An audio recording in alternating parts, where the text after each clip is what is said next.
오늘 우리들은 사명자의 삶을 살아가는 다니엘의 모습을 본문을 통해 살펴봅니다. 여호와 하나님의 부르심을 받고 구원의 은혜를 덧입어 믿음으로 천국 시민권을 가진 하나님의 백성으로서 우리들 또한 이 땅을 살아갈 동안에 크든 작든 사명 감당하는 삶을 살아갈 때 과연 우리가 사명자로서 어떻게 살아가는 것이 가장 복되고 영광스러운가? 다니엘의 이 도전의 메시지를 새해에 다시 한번 마음에 담기를 주의 이름으로 간절히 부탁을 드립니다. 특별히 오늘 본문에서 그 엄청난 고난의 현장에서도 변함없이 함께 하시는 여호와 하나님만을 의지하면서 묵묵히 믿음을 따라 자기에게 주어진 그 사명의 길을 걸었던 다니엘, 그에게 함께 하신 하나님, 그를 통해 역사하신 하나님의 그 크고 놀라운 능력과 은혜, 그로 인하여 상상할 수 없는 하나님의 영광을 드러낸 역사의 현장을 우리는 함께 본문으로 읽었습니다.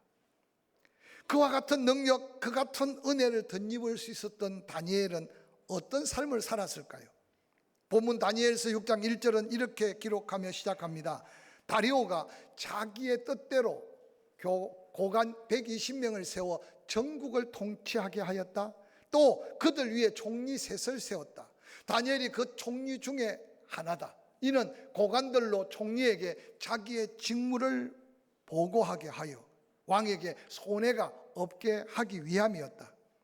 3절에 다니엘은 마음이 민첩하고 총리들과 고관들 위에 뛰어남으로 왕이 그를 세워 전국을 다스리게 했다라고 증거하고 있습니다.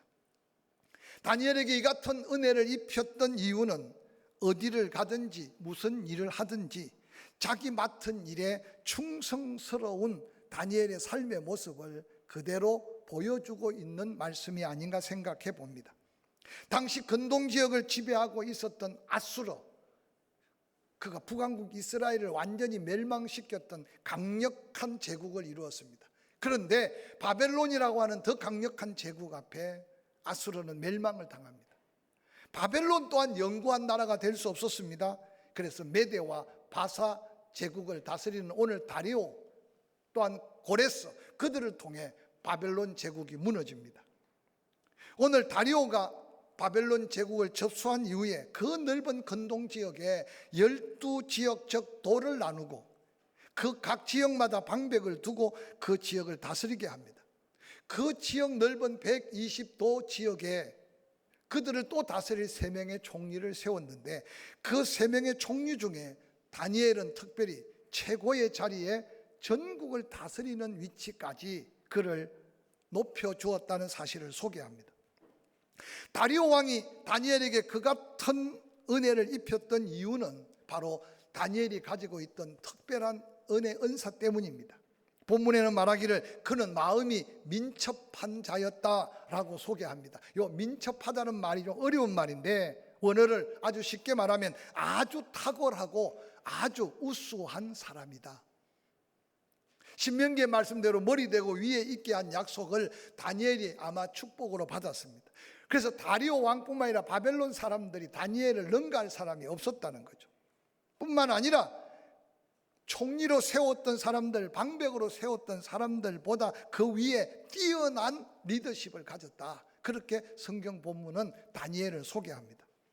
그래서 그 다니엘의 그 민첩함과 뛰어남을 바라본 다리오 왕은 그를 세워서 전국을 다스리는 총리로 세웠다는 겁니다. 여호와 하나님은 맡은 일에 충성을 다한 다니엘을 머리 대고 위에 있게 하심의 약속을 덧입혀 주신 것은 우리가 남은 생에 살아가는데 우리의 삶에도 하나님의 어떤 은혜가 필요할지를 구할 수 있는 소망의 도전이 되기를 주의 이름으로 간절히 축원합니다. 이같이 포로로 잡혀온 다니엘이 승승장구할 때 그를 시기하는 바벨론의 어리석은 무리들이 등장합니다.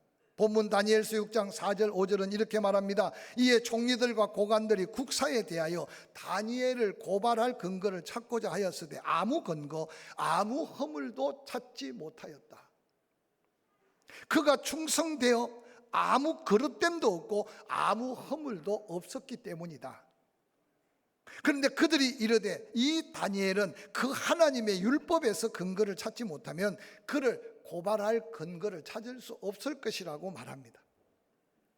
당시 어리석은 총리들과 고관들, 그들이 아무리 다니엘의 허물을 찾으려고 해도 다니엘은 그 어떤 허물도 그 어떤 그릇됨도 찾을 수 없는 다니엘의 모습.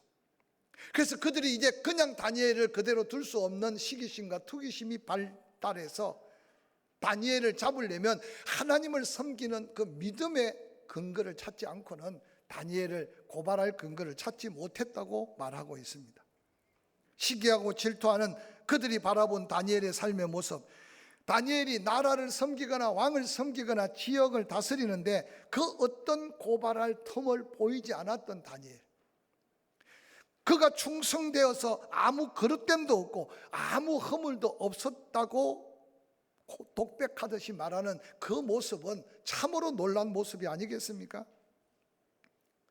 저는 바벨론 메대와 바사 제국의 그 총리들과 고관들이 다니엘을 평가하며 말하고 있는 이 말이 오늘 세상을 사는 우리를 바라보고 있는 세상 사람들의 고백이어야 함을 다시 한번 기억하는 저와 여러분이 될 수 있기를 주의 이름으로 간절히 축원합니다.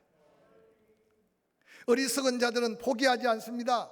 그들의 시기심과 투기심에 눈이 먼 그들은 이 다니엘은 그 하나님의 율법에서 근거를 찾아 고발할 건수를 찾지 못하면 찾을 수 없다 말하면서 믿음으로 하나님만 바라보며 모든 사람에게 칭송받는 다니엘에게도 상상할 수 없는 시험의 올무가 다가오고 있음을 보게 됩니다. 본문 6장 7절은 이렇게 기록하고 있습니다. 나라의 모든 총리와 지사와 총독과 법관과 관원이 의논하고 왕에게 한 법률을 세우며 한 검령을 정하실 것을 구합니다. 왕이여, 그것은 이 30일 동안에 누구든지 왕 외에 다른 신에게나 사람에게 뭔가 기도하고 구하면 사자굴에 던져 넣으십시다. 안타깝게도 다리오 왕은 그 타겟이 다니엘인 줄 몰랐습니다. 신하들이 자기의 왕권, 자기의 리더십을 드러내 보이며 모든 천하에 다리오 왕만이 있다는 잘못된 그들의 충성심을 오해하지 못하고, 그러고는 왕은 도장을 찍어서 앞으로 30일 동안에 다리오 왕 외에 누구든지 다른 신, 다른 사람에게 기도하거나 구하면 사자굴에 던져 넣기로 변개할 수 없는 검령이 선포되었습니다. 믿음으로 살고자 하는 다니엘, 아니 믿음으로 살았던 다니엘, 그에게 다가오는 이 엄청난 시련과 시험은 아마 인간으로서 해결할 수 없는 시험인 것을 한번 기억해 보시기 바랍니다. 다니엘서 6장 10절은 그 상황 속에 다니엘의 모습을 이렇게 소개합니다. 다니엘이 이 조서에 의인이 찍힌 것을 알고 있으면서도 집에 돌아가서는 그 방이 예루살렘으로 향하고 있는 문을 활짝 열어놓고 전에 행하던 대로 하루에 3번씩 기도하되 다니엘은 그 하나님께 감사하며 기도했다고 성경에는 소개하고 있습니다. 사자굴에 던져지는 게 뻔한 사실을 알고 또한 이전에도 그렇게 행했듯이 예루살렘을 향하여 문을 열고 하루에 3번씩 기도하고 있는 다니엘의 기도의 모습은 오늘 이 시대를 살아가는 우리에게 다양한 모습으로 영적인 또 다른 모습을 보여주고 있지 않는지 한번 바라보시길 바랍니다. 기도까지는 할 수 있다고 생각해요. 그런데 놀랍게도 그 기도 속에 감사로 기도했다는 말은 오늘 우리가 세상을 살아가는 삶의 모습과 방법과 다니엘이 그 위기 속에 하나님 앞에 서 있는 모습의 차이가 좀 다르지 않은가 생각해 보시기를 바랍니다. 현재 다니엘의 삶을 돌아보면 아무것도 감사할 조건이라고는 없습니다. 감사보다는 믿음으로 사는 나에게 왜 이 같은 시련, 왜 이 같은 고난을 주시느냐고 원망하며 탄식해야 함이 마땅할 겁니다. 아니면 하나님, 지금까지 나를 지켜주셨는데 저 악한 무리들을 처단해 달라고 그렇게 하소연이라도 해야 되는 게 마땅할 겁니다. 그런데 놀랍게도 다니엘은 여호와 하나님께 감사하며 기도하고 있는 모습은 하늘을 시작하는 우리에게 또 다른 믿음의 도전의 메시지가 아닌가 생각해 봅니다. 형편이나 사정, 처지보다 여호와 하나님을 더 신뢰하는 다니엘의 믿음의 한 부분을 우리와 좀 다른 믿음의 접근으로 오늘 본문은 우리에게 보여주고 있는 이 영적인 메시지 앞에 우리도 영적인 눈을 열고 단편적으로 눈에 보이는 형편, 눈에 보이는 현실에 급급해서 우왕좌왕하지 말고 그 배경 너머, 아니 그 현실 안에 지금도 역사하시고 계시는 하나님을 제대로 바라볼 수 있는 믿음의 지혜, 성령의 감동, 믿음의 영안을 열 수 있기를 주의 이름으로 간절히 축원합니다. 왕의 도장이 찍힌 것을 알고도 창문을 열었습니다. 전에 행하던 대로 숨어서가 아닙니다. 하루에 3번씩 여전히 기도하고 있는 다니엘. 그 상황에도 불평하지 아니하고 하나님께 감사하고 있는 그 믿음이 바로 고난을 영광으로 하나님의 놀라운 역사적인 하나님의 영광의 역사를 기록하는 다니엘의 믿음이었다는 사실을 본문은 우리에게 조명해 줍니다. 오늘 사는 대부분 많은 사람들 크고 작은 위기 앞에 주저앉습니다. 그 형편을 바라보고 낙담하고 원망합니다. 다니엘은 그가 처한 형편을 넘어서서 여호와 하나님이 이제까지도 함께 하셨고 앞으로 예언된 말씀들을 다니엘은 아마 기억하고 있었던 것 같습니다. 이 순간이 내 인생의 끝이 아니다. 하나님은 여전히 죽은 몸과 같은 어린 때부터 나를 지금까지 지키신 하나님, 또 앞으로도 나를 통해 하나님의 영광을 이룰 거룩한 영적 비전이 다니엘의 믿음 속에 있었다고 봐도 지나치지 않을 겁니다. 지금은 한치 앞을 볼 수 없는 먹구름이 끼었고 그 다음은 죽음밖에 눈에 아른거리지 않지만 다니엘은 이미 죽음의 고비를 넘어가면서 그 믿음 속에 죽음 넘어 구원의 역사를 이루실 하나님을 바라보고 있는 믿음이 이 시대를 살아가는 우리에게 있어야 될 믿음인 것을 기억할 수 있기를 주의 이름으로 간절히 축원합니다. 많은 사명자들이 불같은 시련과 시험 앞에서 넘어지고 크고 작은 고난 앞에서 고난 넘어 영광을 보지 못하니까 낙심하고 좌절하는 경우가 얼마나 많은지 모릅니다. 사랑하는 성도 여러분, 오늘 다니엘 그는 믿음의 사람으로서 이런 죽음의 두려움 앞에 타협하기보다는 믿음으로 하나님의 영광을 향해 그 목숨을 건 이 믿음의 도전이 저와 여러분에게 주는 영적 교훈이 뭔지를 한번 생각하는 기회가 되었으면 좋겠습니다. 초대교회 엄청난 핍박이 해오리 바람처럼 불어옵니다.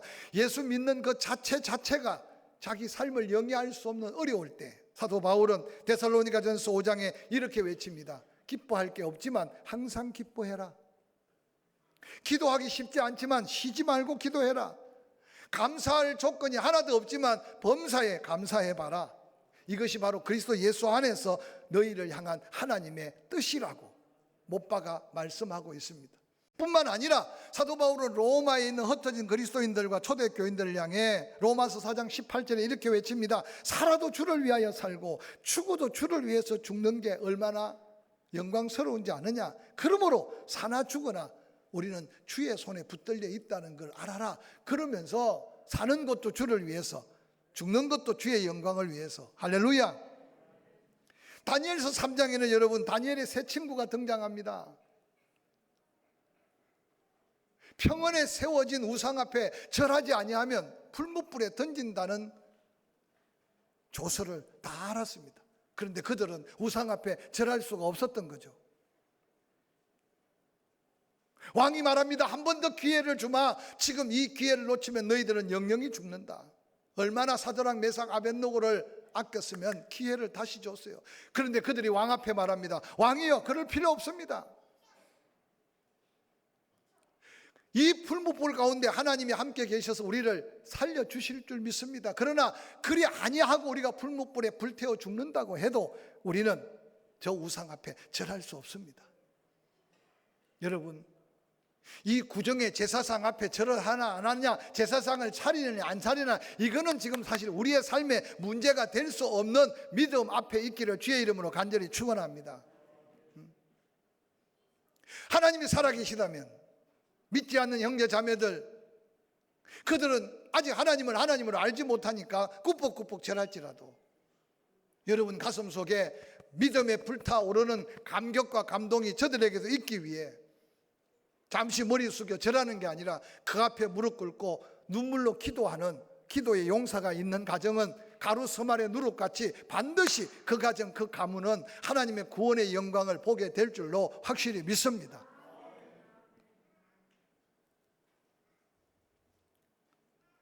사드락, 메삭, 아벳느고 왕이 보통 때보다 7배나 더 뜨겁게 풀무불을 데웠으나 그곳에 3명을 결박하여 떨어뜨렸지만 4명이 함께 춤을 추며 하나님의 영광을 돌리면서, 아니 우리가 3명을 불에 던졌는데 어떻게 불 속에 4명이, 그러면서 성경 저자는 성령의 감동으로 기록하기를 그 한 사람은 주의 사자와 같더라. 사랑하는 성도 여러분, 풀무불 가운데도 함께 하신 그 하나님을 다니엘은 이미 보았다는 사실을 기억하시기를 주의 이름으로 간절히 축원합니다. 오늘 세상 사람들이 바라본 다니엘, 아니 다리오 왕이 다니엘을 바라본 다니엘이 섬기는 하나님의 모습 어떠했을까? 다리오 왕은 그렇게 말합니다. 밤새도록 잠 못 자고 그러고는 풍악을 거치고 금식해가면서 다니엘을 살릴 수 있는 방법이 없는 거예요. 천하의 다리오 왕인데 그가 찍은 도장 때문에, 그러면서 다니엘을 사자굴에 던져 넣을 수밖에 없는 지경 속에 말하기를, 다니엘을 향해 다리오 왕이 외치는 외침입니다. 항상 섬기는 내 하나님이 그 사자굴에서 너를 건져내시기를 원한다 라고, 다니엘이 섬기는 하나님이 어떤 하나님인가를, 다니엘이 어떻게 하나님을 섬기고 있는가를 왕의 입으로 고백하고 있는 고백을 한번 성경을 통해 살펴보시기를 바랍니다. 나의 유익이 있을 때, 내가 뭔가 은혜를 받았을 때, 내게 뭔가 특별한 일이 생겼을 때 감사하고 예배하는 예배가 아니었어요.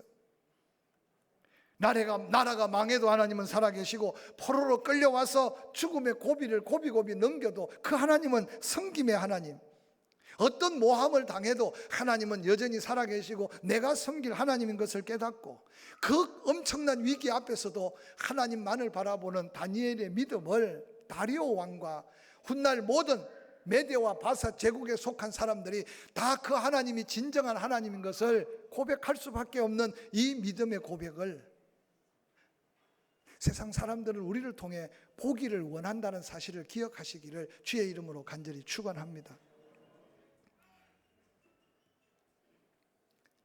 믿음으로 그 엄청난 죽음의 위기 앞에 다니엘과 함께 하신 하나님의 역사하심을 한번 살펴보시기 바랍니다. 다니엘서 6장 18절, 왕이 궁에 들어가서는 밤이 새도록 금식하고 그 앞에 오락을 거치고 잠자기를 마다하니라. 이튿날에 왕이 새벽에 일찍이 일어나 급히 사자굴로 달려갑니다.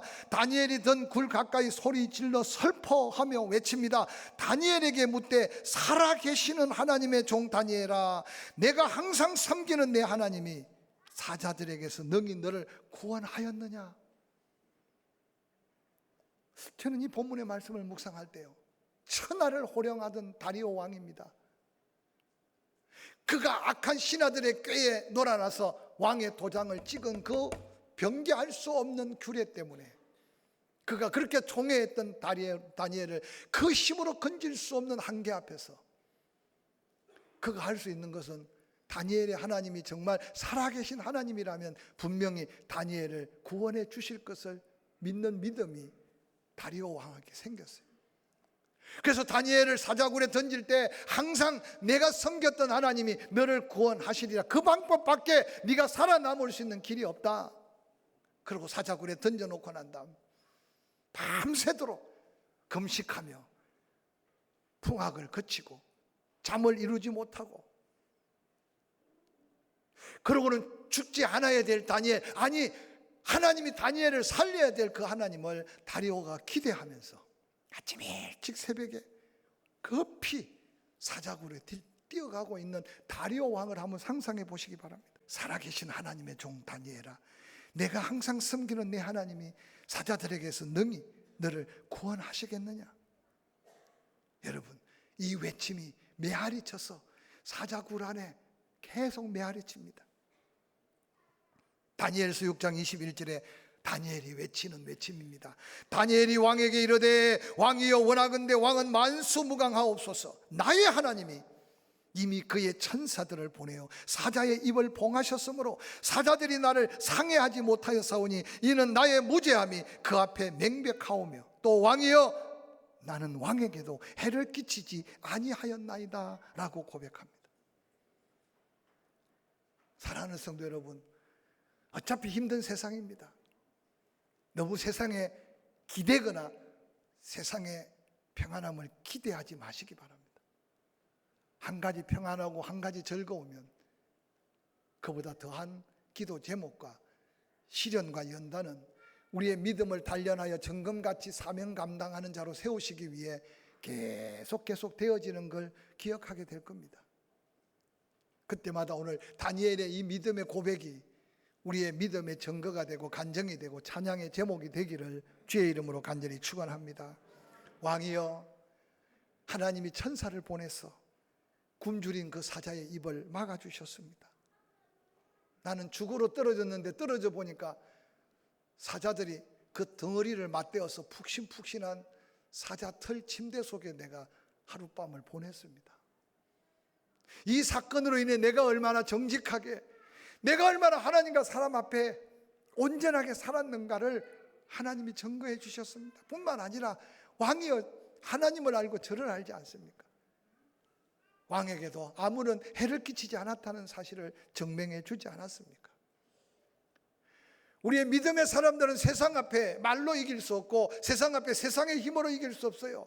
하나님이 함께 하시면 그 능력으로 세상 사람들에게 하나님이 하나님 되심을 보여야 되고 하나님이 함께 하심을 증거해야 될, 그게 바로 복음의 통로고 축복의 통로가 될 수 있음을 기억하시기를 주의 이름으로 간절히 축원합니다.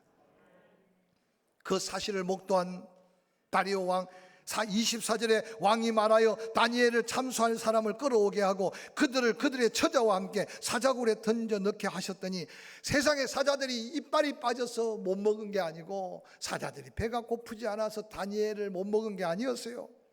그 참수한 악한 사람들 땅에 바닥에 떨어지기도 전에 사자들이 그들을 움켜쥐져서 뼈까지도 다 부서뜨렸다고 성경 한 줄을 기록하고 있습니다.